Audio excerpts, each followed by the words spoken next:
People who have limited or no resources, those are the people who become successful. Because the challenge is like when you are finding it difficult to feed yourself and so forth, there is something, you might not have the finance, but it's teaching you how to survive with mega resources, you know? And when they graduate, in that struggle and so forth, they are always able to manage their finances as they go forward. The class of investment you're talking about, the people at that level, most of the time, they have a plan B. They feel like they've got some change and all of that stuff. And when those people engage in business, if care is not taken, because of they are very complacent with the little that they have, they throw the chances. So the people who are struggling, who only have one chance, those are the people who normally become the best entrepreneurs. I was just going to push back on what Amy said, that there's two sets of people. I don't think anybody goes into business or whatever you call it, survival, to just say, I'm just going to end at this level. I think everybody, like whether it's the person at the market that's selling oranges, or they want to at some point grow, maybe the situation that they find themselves. And like you said, it's all about discipline. Even if it's $10 that they make, right? From that $10, you could decide and say, okay, I'm gonna take this $5. It's just for the business. This $2, whatever I can afford, that's what you're going to get. But you can't say that, because they could just get $10 and they're just going to take that $10 live and use it as food. Yeah, and it's actually not just like those people. You see, I think a lot of the issues that we face in Africa in terms of business, it's easy for us to start a business, but for us to run that business and sustain that business for years and years, that's like the major challenge that we have in Africa, is sustaining the business to go. Right. And to my point earlier, and that's what I was saying, even if you have and this applies to if you have $1 million investment, right, capital, or if you have $10 seed capital. The moment you have that $10 seed, this is one of the fundamental reasons why a lot of business people fail in Africa. It's important to understand, because if you treat the business, even if you say, I'm just going to sell, few ices, glass of ice or bags of ice, just to make a little bit for tomorrow. If you start to shift that way that you're thinking and say, this money that I'm going to put in this business is not my money. Yes, I could take the profit, a little bit of it, a percentage of the profit, and put it in my family. But majority of that profit, even if it's $10 that I have in my pocket, that is going to go back into the business if I don't want to sell the same ice next year on the same block. This is the mindset I'm talking about. You can not to cut you off, but this is the whole point of this show, is to educate people that you don't go into business without planning. So I think there's two things. That's where the business planning comes in, right? Like definitely you can't go and start a business without planning out, like, okay, these are the backup plan. This is how I'm going to finance myself whilst I'm doing this. And this is how much time I'm going to give myself in terms of whether this is successful or not.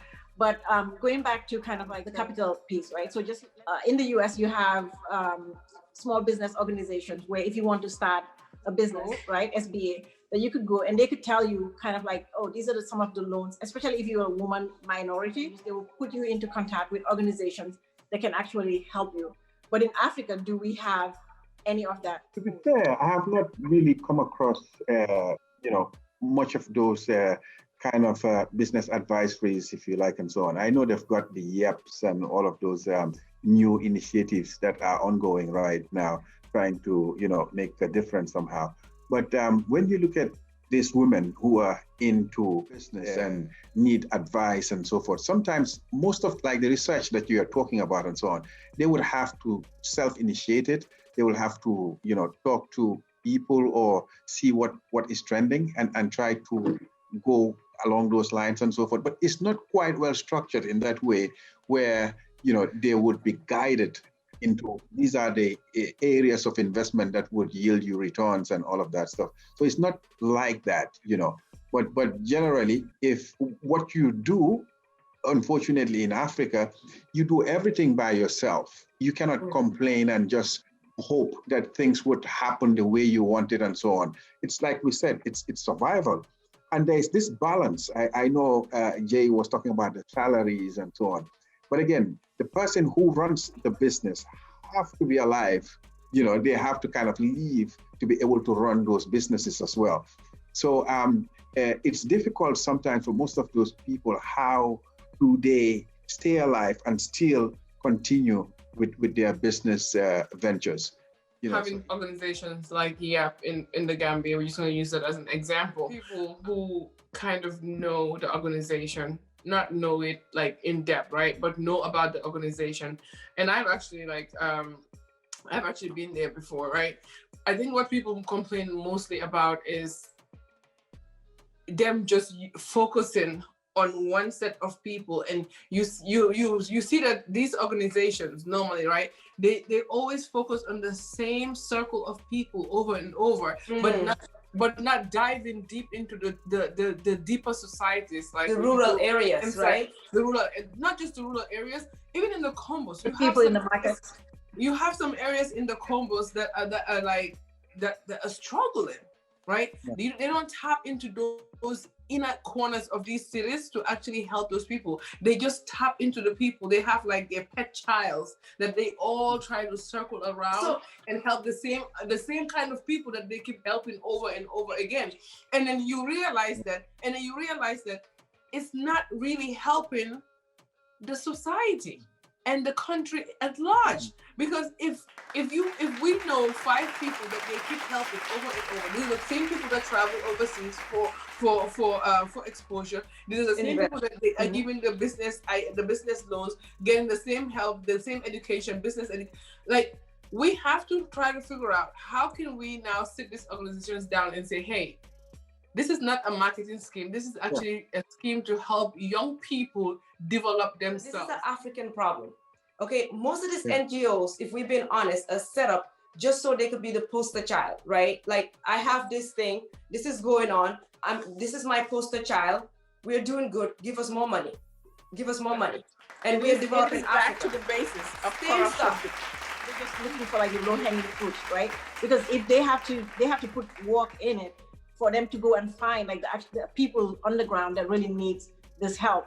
And it maybe they already have like this group of contacts or people, and those are the people that they always go to. So it's a matter of, I don't know if it's laziness, but it's a matter of not actually trying to do like the actual work on the ground, which it may take more time to find like all those people. Whereas if you have like 5 sets of people or organization, it's easy to. You live in Africa and you probably know some of these organizations and probably some of the examples that I've given that they do and use and having poster childs, and it's the same set of people that keep circling the circle. And then you have people who are like in some of these areas who are not even who we don't even know. Right, you're very much on point, because what happens is if these NGOs or initiatives that they have created over the years, and the people or the businesses that they have been supporting, after their existence, I mean, that's either the NGOs or whatever initiative they are set up, you don't see those businesses strive. They don't continue to expand. So it's important that they kind of select and see the people who have been in business, who have been striving and so forth, and try to see exactly what is it that they need to grow. You understand what I'm saying?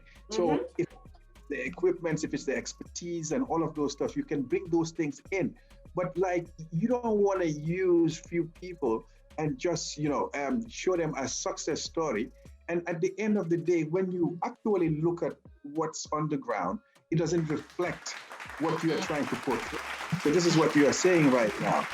So for us to do well, you have to mean well and get these people and support them in different ways. For example, let's say we're in the print business and so on, but most of the stuff that we do today, when it comes to supplies and so on, it's all imported. It's all imported. We buy them from local stores and so on. It would be quite nice, to see if that was an initiative. And Gambia uses a whole lot of stationeries when it comes to paper stuff. So if we are buying in bits, we can never, the prices would always be expensive and so forth. But if there was this initiative and say, you know what, hold on, if it's the print industry, we're going to throw in, let's say, $10 million in that industry. We make sure we come with recycling machines and all of those.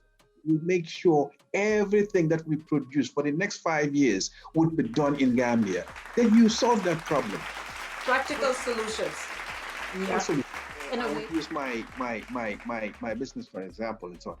When you have to in print, you have the pre-press, you have the press, post-press, and all of those stuff. If you have to do in advanced country, you kind of you take aside. If you are in press, you're only printing.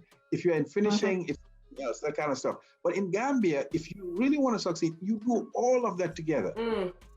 With all of that, the power supply, the infrastructure also, it's a challenge and all of that stuff. So how secure proper electricity supply for yourself, that's also another investment.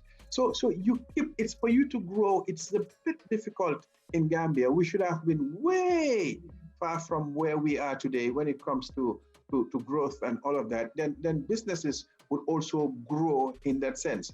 But we are always stagnant. It's like a threshold. You can never go across that line. And if you're there to probably go also to the banks and take loans and so forth, guess what? There's a guillotine waiting for you. Because 30% interest rates and so forth. How are you going to survive that? Eventually, that's why all of these businesses, look at it, it's no magic. Check all the businesses that have been in Gambia and so on. You would find it's a challenge to see businesses that will survive for 20, 30 years. So after 10 years, 15 years, it's done.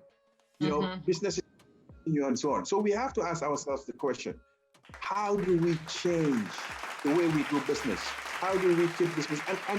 And another thing that I would also want to emphasize here is we need to support our own businesses, our industries. Everybody started somewhere. Kids crawl before they could walk, then later on they would run. But if you choose to say Gambians don't have the capacity to grow their businesses, so otherwise we're going to give it to people who have better capacity and so on. Guess what? We will never have that capacity.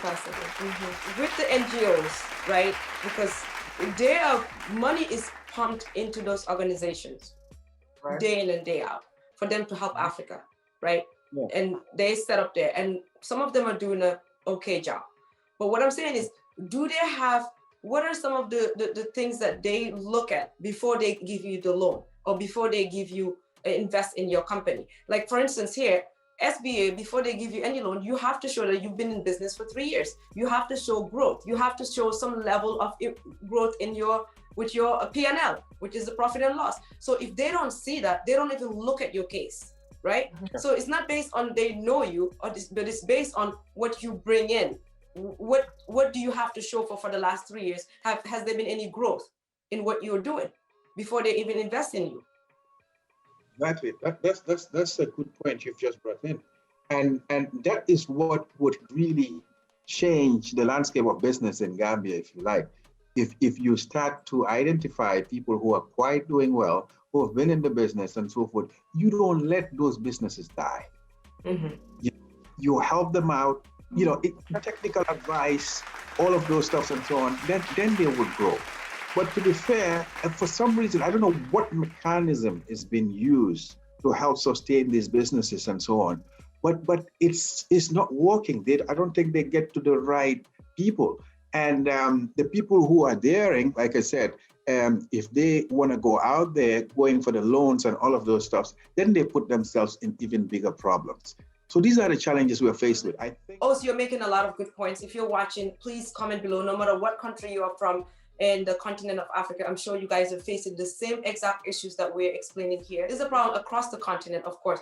So comment below and let us know what issues are you facing in your country when it comes to entrepreneurship and not being able to compete in the global economy today. Bottom line is corruption, because most of these NGOs, before they can continue to receive these funds, international funds, they have to show proof that people are using these funds. Okay, so it's easier for you to use your pet child and give them the funds, some of the funds, not all the funds, but literally some of the funds. They'll call for seminars, they'll gather all these women, okay? You can ask my mom, you can ask multiple other of these local women that are into businesses. They'll call for seminars, and out of those seminars, guess what? They barely give them even transportation fees. but they have documentation showing that they had seminars, and most of the money will be geared towards seminars, not necessarily funding. And they have them sign in. They have them yes, sign in. they have them sign in. So the funds are not literally spent on these women. You have them sign a document saying that you gave them $3,000 when you actually did not give them a dime. All you did was bought a few crates of drinks, okay, and then some snacks. So at the end of the day, they are using these funds not geared towards the women that need it. So instead of coming together and saying, okay, we have people like us and several other businesses, and they can profit. They are all into printing. What can we do to recycle? Because we have a lot of paper in Africa. We have a lot of plastic. What can we do to help the environment, number one? And in helping the environment, how can we sustain these businesses to have a recycling company that provide paper for these companies? So Africa has the mindset of developing itself. But until, like we said earlier, we eradicate corruption and selfishness, we are not going anywhere. What are the solutions if we really, really want these changes to happen? It was just talked about it, which was bringing these organizations to kind of like help businesses that have been there for a long time. You remember maybe back in, I think it was 2008, during the recession, what happened? The government bailed out the auto companies and some banks because they knew those are like the bread and butter for the economy. And if they go down, that's even in this time. Even during COVID, the banks are getting pumped a lot of money because they know that if the banks go down, that's it. that's pretty much the end of the U.S. economy. So I think that's, in terms of solutions, that's some of the things that all these organizations that are running to Africa to say they're helping Africa is talking to businesses that have been there for years and years. And what about the government's role? Do you think government has any role in this, or not really? I believe they do. They do very well to an extent, because you have to create the environment, and these people that you're going to be building up, those are the people who are going to be paying taxes and also develop the country as well. So it's more like a win-win situation. I think it becomes the responsibility of government to really sit and look at what is the long-term solution for some of these businesses. You know, you cannot just leave them to grow anyhow and so forth. Sometimes you can even shape and direct where investment could happen in the areas of need. If it's agriculture, that kind of stuff, you can get people, give incentives, not only the fertilizers and so forth, but give out, good land. If it's the irrigation systems and all of that kind of thing, and produce the market. Let the market be available for people. Let's say, the next year or so, we are not going to import any vegetables. We are going to do everything locally and so on. They will diversify. People will get into those businesses and so on. If it's in agriculture. You nailed it on the head, right? And I'm gonna actually use my mom as an example, right? The main thing she was fighting is for the government to be able to control the amount. This is when she owned her poultry, which was a huge poultry farm. She supplied eggs all the way to Guinea-Bissau, Senegal, and in neighboring countries, right? So that was a very big, sustainable, and profitable business. That was years ago, right? That one thing she was fighting was for the government to just do one thing, to control the amount of import that was coming into the country when it comes to eggs. And these were eggs that were not even good, right? They were expired or something, but they'll still find a way to corrupt the system to bring these expired goods into the country, right? Imagine a business that was so successful and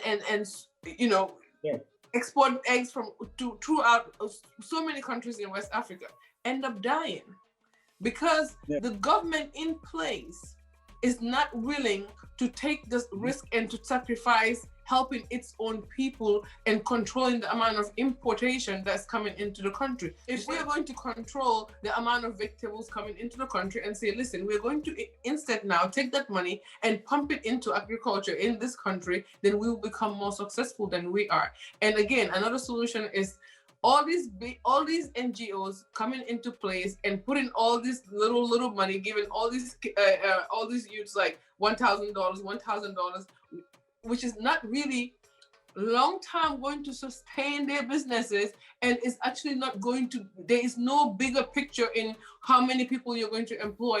Let's be realistic. How many of those businesses today have employed over 100 youths? Take that money, put it into a big project that is going to employ thousands and thousands and thousands of youths, and let's develop Africa. All this mini money that you're chicken change that you're just throwing at these kids and letting them run is not going to change and help sustain it. Even if it's not big businesses, right, or a big project, because small businesses are what makes up an economy. So even taking the money, like we were saying earlier, to look at businesses that have been able to sustain themselves for an amount of years, even if they have 25 employees, 5 employees, 10 employees, there are a lot of businesses like that in Africa, in Gambia, where you could actually pump the money and help them. And another one that you just brought up, for the government to control what's coming into the country, it's very simple. Tariff. You put more tariff on the items that you already can produce in your country, so that will actually discourage anyone that wants to import eggs into the country to not import it, because it wouldn't make sense, because it's the amount of tariff you're going to put on it. Those are some of the things that are practical, but I'll allow you guys to just say a few practical things. Indeed, this is my appeal. Let's look at our strength. Let's see what we are gifted in. Let's identify who does what best and so forth, and make sure we try to get these people to the next level. You know, this is how we can grow.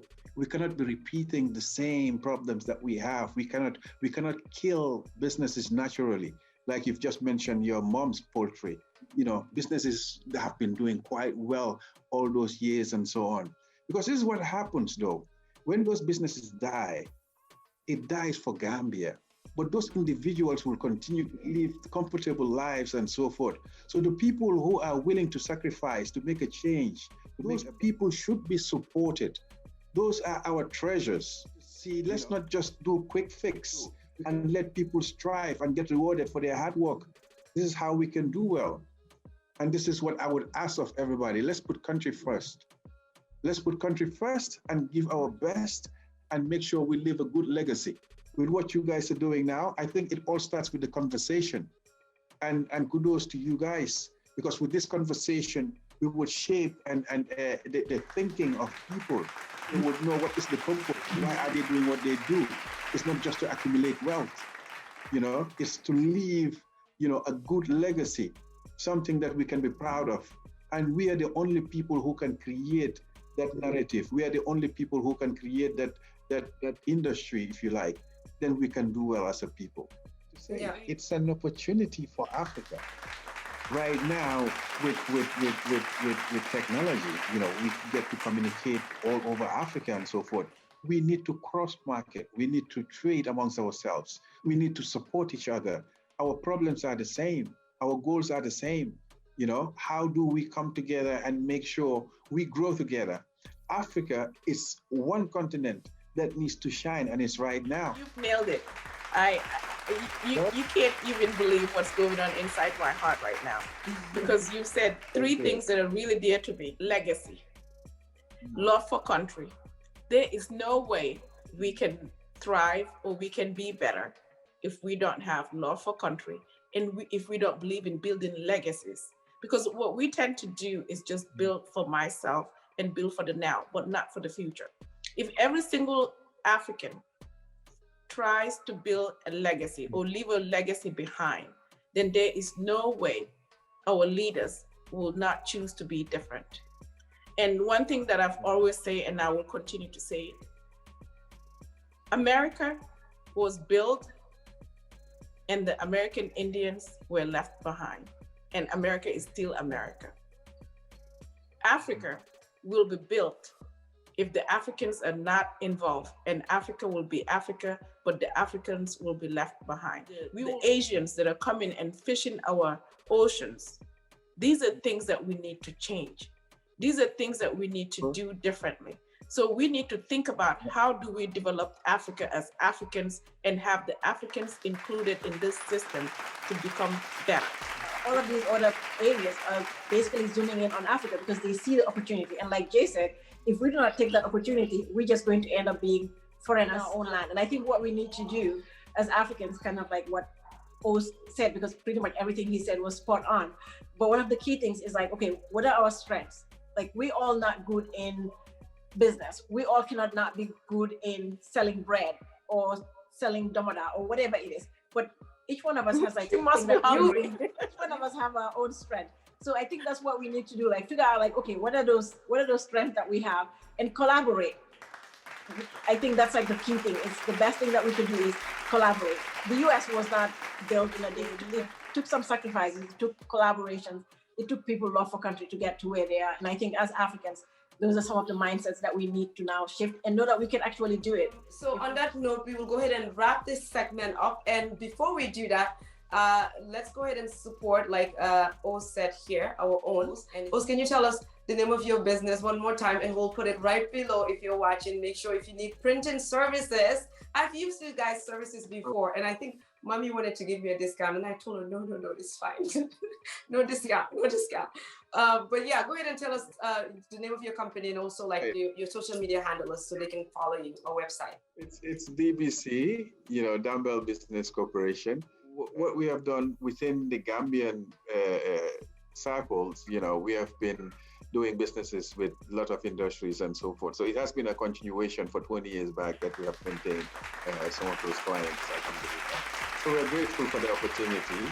If you need printing services, and I'm going to give a plug to my friend, go to DVC. They have like the best. They have the best quality printing, the best customer service. I can give a testimony to that. Okay, I can too. Thank you all so much. We truly appreciate your time, and hopefully we'll have you back here again. Keep up the conversation. This is what's shaping Africa right now. Let's keep talking, and the best will come our way, inshallah.